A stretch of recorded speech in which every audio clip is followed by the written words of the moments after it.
Hi guys, welcome to again our YouTube channel GK Kamlesh Chaudhary.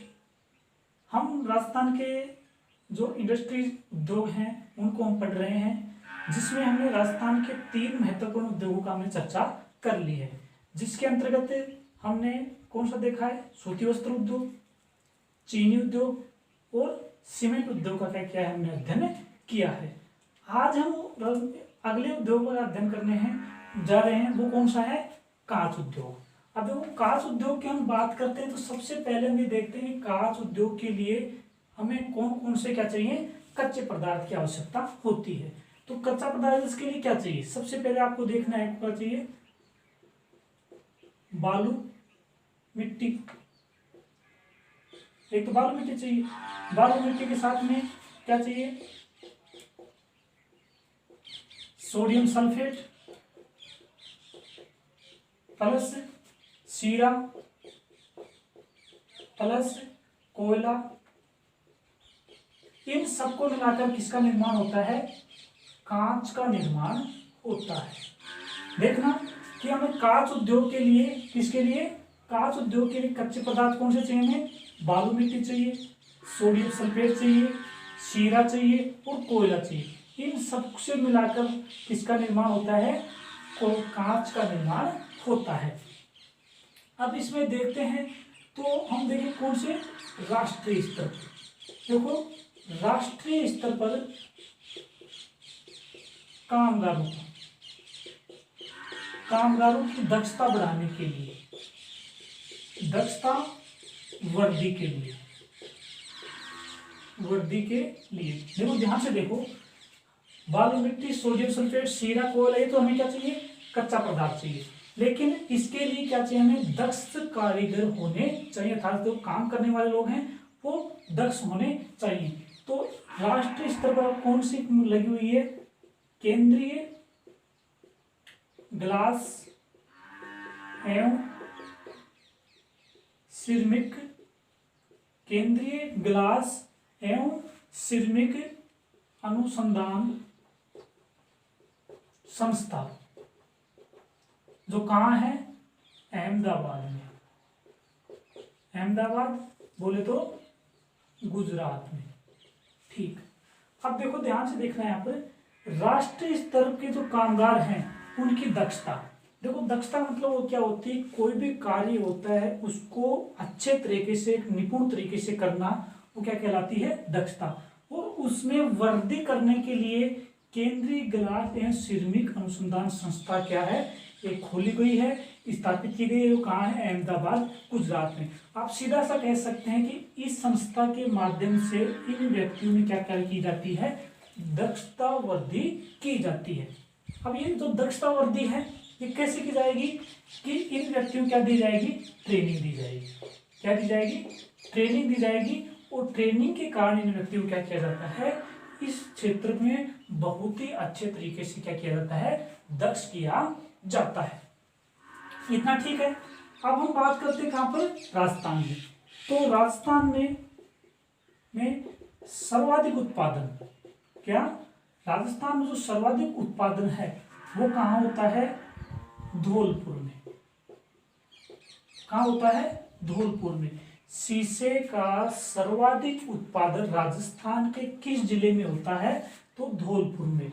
लेकिन प्रश्न ऐसे आ जाए कि राजस्थान में सर्वाधिक शीशे उद्योग की संभावना, क्या संभावना किस जिले में है? तो आपका आंसर क्या होगा? जैसलमेर में। किसमें है? जैसलमेर में। क्यों? क्योंकि जैसलमेर में देखा जाए तो जो सिलिका सॉइल्स हैं, सोडियम सल्फेट है, ये तो शीरा है, ये क्या पाया जाता है? प्रचुर मात्रा में यहाँ पाया जाता है। इसलिए कहा जाता है कि जैसलमेर जो जिला है राजस्थान का, वो कांच उद्योग के लिए सबसे अच्छी संभावित जिला माना जाता है, अर्थात सर्वाधिक संभावित जिला माना जाता है। जबकि सर्वाधिक उत्पादन कहाँ होता है? धौलपुर में होता है। फिर इसके बाद में बात करें तो ये जैसलमेर हो गया। अगर बात की जाए राजस्थान में कौन कौन से जिले इसको उत्पादित करते हैं, तो जयपुर है, ठीक है, बूंदी, कोटा, धौलपुर, जैसलमेर, ये जो जिले हैं, और एक अलवर। ये जो राजस्थान के 5-6 जिले हैं, इन 6 जिलों में राजस्थान का जो ज्यादातर खास उद्योग है वो यहीं पर विकसित हुआ है, अर्थात ज्यादा से ज्यादा उत्पादन यहीं पर किया जाता है। ठीक है, अब देखना हम बात करते हैं आगे उद्योगों की। इसको मिटा देता हूं, एक बार आप स्क्रीनशॉट लेना चाहते हैं तो ले सकते हैं।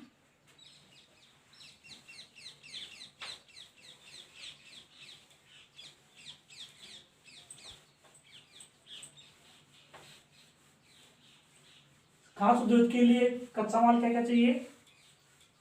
बालू मिट्टी सिलिका युक्त होनी चाहिए, साथ में ही सोडियम सल्फेट, शीरा, कोयला, इन सब के मिलने से क्या निर्माण बनता है? कांच का निर्माण होता है। अब देखो, सबसे पहले हम कौन सा देखेंगे उद्योग, कारखाने देखते हैं कांच उद्योग के। तो पहला देखते हैं दी हाईटेक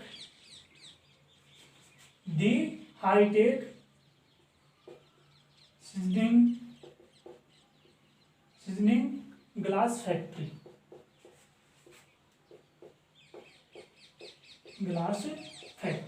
देखो, पहले जो हम फैक्ट्री कांच उद्योग की पढ़ेंगे, सबसे इंपॉर्टेंट फैक्ट्री कौन सी है?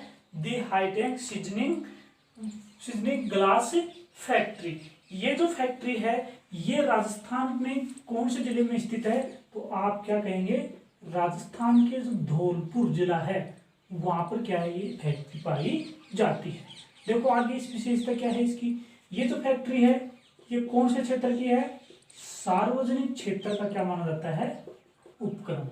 सार्वजनिक क्षेत्र का उपक्रम है, जो 1964 में क्या हुआ था?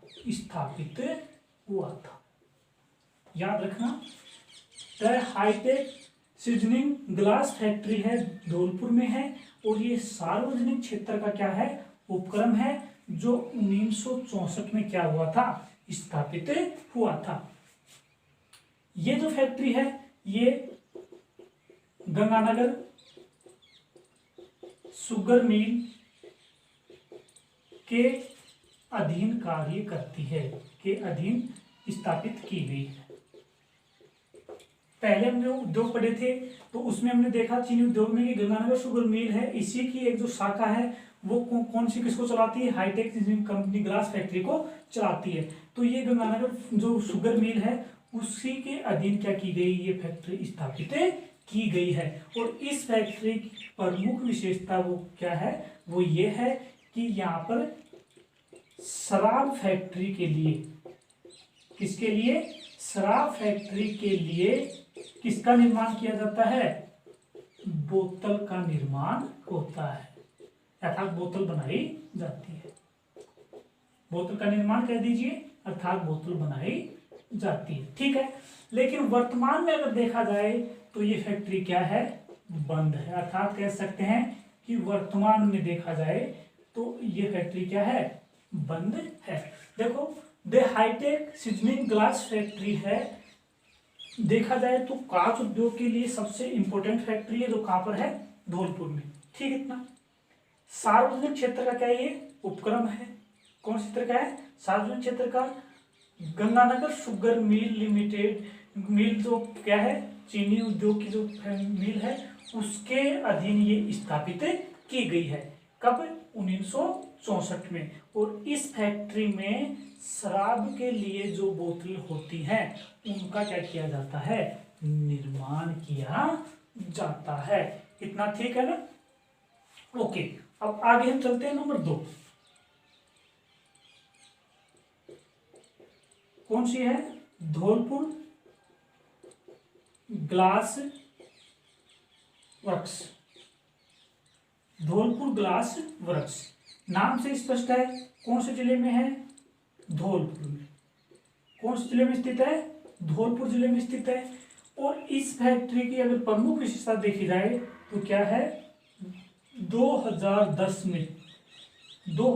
में गंगानगर शुगर मिल ने इसे क्या कर लिया?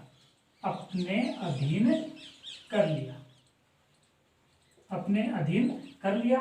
और ये जो फैक्ट्री है ये कौन से उपक्रम का है, निजी क्षेत्र की फैक्ट्री अर्थात निजी क्षेत्र का उपक्रम माना जाता है। कौन सी, धौलपुर ग्लास वर्क्स फैक्ट्री कह दीजिए अर्थात वर्क्स कह दीजिए, तो कहां पर है, धौलपुर में। और 2010 में गंगानगर शुगर मिल लिमिटेड ने क्या किया था, इसे अपने अधीन कर लिया।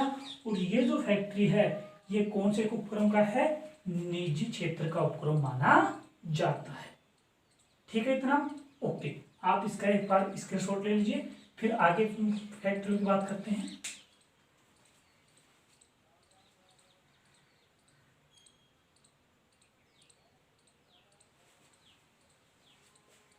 अब चलते हैं नंबर 3 पर।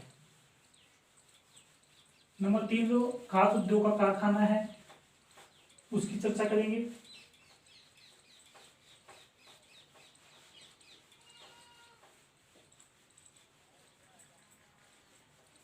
समझ में तो आ रहा है ना,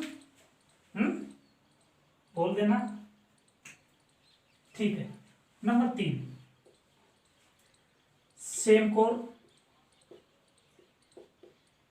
सेमकोर ग्लास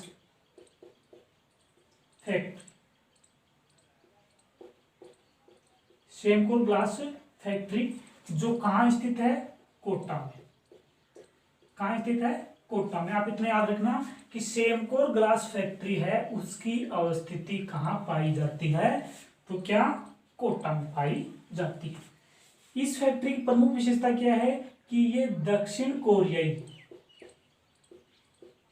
कोरियाई कंपनी के सहयोग से बनाई गई है। किस सहयोग से क्या की गई थी, स्थापित की गई थी। सेमकोर जो ग्लास फैक्ट्री है उसमें प्रमुख हाथ किसका है, हिस्सा दक्षिण कोरियाई कंपनियों का। और इस फैक्ट्री की प्रमुख विशेषता ये है कि यहाँ पर कौन सा, सैमसंग, जो सैमसंग क्या है, टीवी है, की पिक्चर ट्यूब बनाई जाती है।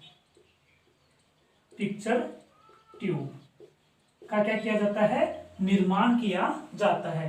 प्रश्न ये आ जाए कि सैमसंग जो टीवी अर्थात टीवी ट्यूब है उसका निर्माण कौन से कारखाने में किया जाता है, तो आपका आंसर क्या होगा, सेमकोर ग्लास फैक्ट्री में किया जाता है।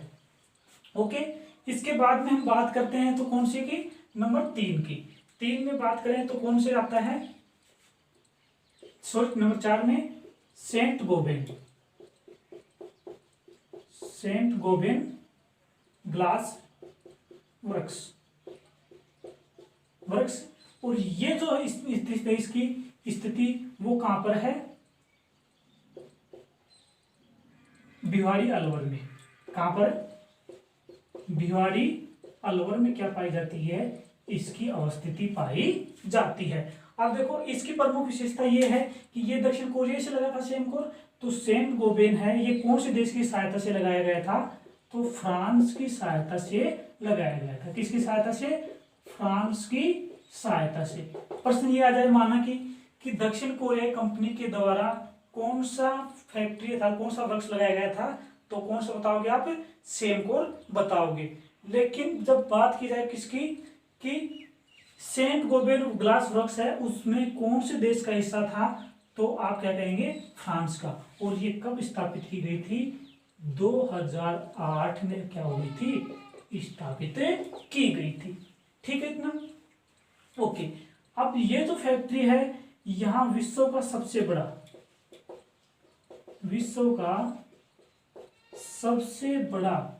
क्या है, फ्लोट ग्लास संयंत्र स्थापित किया गया।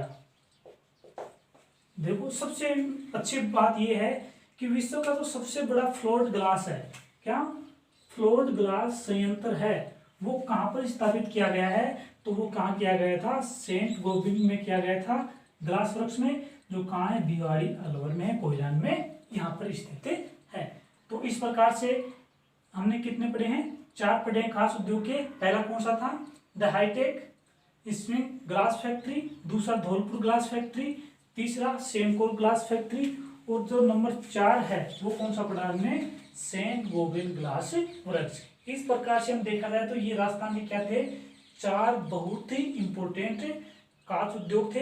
ज्यादातर जो प्रश्न पूछे जाते हैं एग्जाम में वो इन्हीं में से पूछे जाते हैं। इसके अलावा इतना कुछ खास उद्योग में से नहीं पूछा जाएगा, केवल इतने ही पूछा जाएगा। ठीक है, अब चलते हैं अगले उद्योग की ओर। इतना तो ठीक है ना, आप स्क्रीनशॉट ले लीजिए इसका एक बार।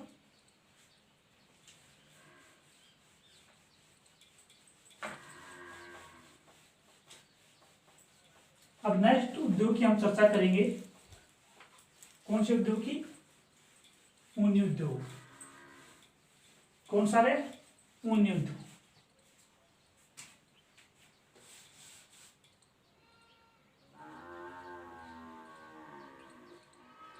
ऊनी उद्योग, ठीक है। राजस्थान के हम ऊनी उद्योग की क्या करेंगे? चर्चा करेंगे। तो सबसे पहले ये देखिए कि ऊन उत्पादन में राजस्थान का क्या है? प्रथम स्थान। ये याद रखने वाली बात है कि ऊन का उत्पादन अगर भारत में होता है सबसे ज्यादा, तो उसमें राजस्थान का नंबर कौन सा आता है? प्रथम आता है।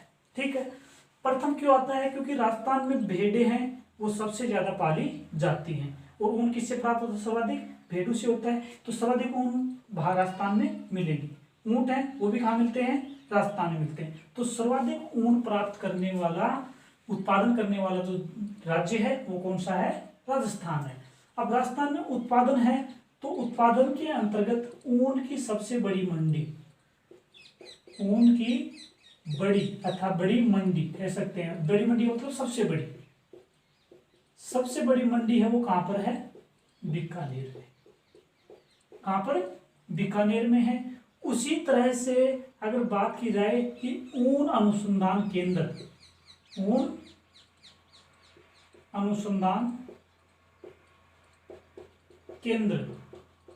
कहाँ है? राजस्थान में। प्रश्न बहुत बार पूछा गया है कि ऊन अनुसंधान केंद्र कहाँ पर है, तो आपका आंसर क्या होगा? बीकानेर। क्या होगा? बीकानेर। राजस्थान की सबसे बड़ी ऊन मंडी कहाँ स्थित है, तो भी आपका आंसर क्या होगा? बीकानेर। इसी तरह एक सीधा सा बात यह आ जाता है कि केंद्रीय ऊन अनुसंधान केंद्र, तो अब आपका आंसर क्या होगा? बीकानेर न होकर के अविकानगर। कौन सा? अविकानगर। जो कहाँ स्थित है? राजस्थान के टोंक जिले में स्थित है। केंद्रीय ऊन अनुसंधान केंद्र कहाँ स्थित है? अविकानगर, टोंक में। और इसकी प्रमुख विशेषता ये है कि ये एशिया का सबसे बड़ा केंद्र है, सबसे बड़ा ऊन उत्पादक केंद्र कह सकते हैं। ऊन उत्पादक नहीं, ऊन अनुसंधान केंद्र। कौन सा? केंद्रीय ऊन अनुसंधान केंद्र अविकानगर है, वो सबसे बड़ा माना जाता है। ठीक है, इसके साथ अब इसके बाद में हम देखते हैं क्या ऊन के उद्योग है उसके क्या कारखाने। ठीक है, ऊन के क्या कारखाने। तो ऊन उद्योग के कारखाने कह दीजिए अर्थात संयंत्र कह दीजिए, वो हमें देखना है। तो सबसे पहले हम कौन सा देखेंगे? स्टेट वूल। देखो क्या आ जाएगा? स्टेट वूल, फिर मिल। स्टेट वूल मिल, ये देखो कहां पर है? मंडी बीकानेर में, अनुसंधान केंद्र बीकानेर में। तो ये भी कहां पर है? बीकानेर में ही है। ठीक है, इसकी प्रमुख विशेषता क्या है कि यहां पर क्या बनाए जाते हैं? ऊनी धागे का क्या किया जाता है? निर्माण किया जाता है। किसका? ऊनी धागा का। कहां पर? स्टेट वूल मिल कहां पर? बीकानेर में। और क्या बनाया जाता है यहाँ पर? ऊनी धागा बनाया जाता है। ठीक है, नंबर 2 स्टेट स्पिनिंग मिल कहां पर है? चूरू में। स्टेट स्पिनिंग मिल कहां पर है? चूरू में। और फिर तीसरी कौन सी है? वर्स्टेड स्पिनिंग मिल, ये कहां है? लाडनू। और लाडनू आपको याद हो तो कहाँ पाया जाता है, नागौर में क्या है, इसकी अवस्थिति पाई जाती है। देखो इनके बारे में सिर्फ इतना पूछा जाएगा कि वर्स्टेड स्पिनिंग मिल एक तो चूरू में है और एक वर्स्टेड स्पिनिंग मिल लाडनू कहाँ पर है, नागौर में। ये क्या तीन प्रमुख क्या है इसके केंद्र माने जाते हैं। फिर इसके बाद में एक और लेना चाहें तो एक और है, कौन सी, जोधपुर वूल मिल, कह दीजिए कौन सी, जोधपुर वूल मिल अर्थात ऊन फैक्ट्री भी कह सकते हैं। कौन सी, ऊन फैक्ट्री, ऊन फैक्ट्री। अब ये जो जोधपुर ऊन मिल फैक्ट्री है इसमें क्या क्या बनता है, तो इसमें आप कह सकते हैं एक तो कौन सा, ऊनी धागा, ठीक है, कंबल, गलीचे, इन सब का निर्माण होता है वो कौन से में होता है, जोधपुर वूल मिल में होता है। जोधपुर ऊन फैक्ट्री में क्या किया जाता है, इसका निर्माण किया जाता है। और ये कहां पर स्थित है, जोधपुर में ही स्थित है। ठीक है इतना। अब इसके बाद में हम चर्चा करें तो ऊन आयात निर्यात संयंत्र, ऊपर लिख देता हूं, ऊन आयात निर्यात संयंत्र, ये कहां स्थापित किया गया है, यानी विदेशी जो ऊन आयात निर्यात संयंत्र है इसकी स्थापना कहां की गई है, तो इनकी स्थापना की गई है कोटा में। कहां की गई है, कोटा में की गई है। और राजस्थान में प्राप्त होने वाला जो ऊन है उसमें 85% जो हिस्सा है उससे क्या बनाए जाते हैं, गलीचे बनाए जाते हैं। याद रखने वाली बात यह है कि राजस्थान में प्राप्त होने वाली ऊन का 85% जो हिस्सा है वो किसके काम आता है, गलीचे बनाने के काम में आता है। ठीक है। ऊन उत्पादन में राजस्थान में क्या आता है, प्रथम स्थान है। ऊन की सबसे बड़ी मंडी कहाँ है, बीकानेर में है। और ऊन अनुसंधान केंद्र भी कहाँ पर है, बीकानेर में, राजस्थान में। केंद्रीय ऊन अनुसंधान केंद्र है वो कहाँ है, राजस्थान के अंबिकानगर टोंक में, जो एशिया का सबसे बड़ा अनुसंधान केंद्र है। इसके साथ राजस्थान की जो बात की जाए कि कुल उत्पादन होता है उसका 85% हिस्सा है उनका, उससे क्या बनते हैं, गलीचे बनते हैं। और कारखाने देखा जाए तो यहाँ पर 4 कारखाने हैं। स्टेट वूल मिल जो कहाँ पर है, बीकानेर में, और यहाँ पर क्या बनते हैं, ऊनी धागा बनता है। Worsted spinning mill Churu, worsted spinning mill एक कौन सी, लाडनू जो कहाँ पर है, नागौर में। और एक फैक्ट्री कौन सी है, जोधपुर ऊन फैक्ट्री जो जोधपुर में स्थित है। यहाँ पर क्या बनता है, ऊनी धागा, कंबल और गलीचे का क्या किया जाता है, यहाँ पर निर्माण किया जाता है। तो आप क्या कर सकते हैं, इसका स्क्रीनशॉट ले सकते हैं। आई होप कि आपको ये वीडियो पसंद आया होगा। अगर वीडियो आपको पसंद आया है तो आप लाइक एंड सब्सक्राइब जरूर करें। आज के लिए इतना ही, धन्यवाद।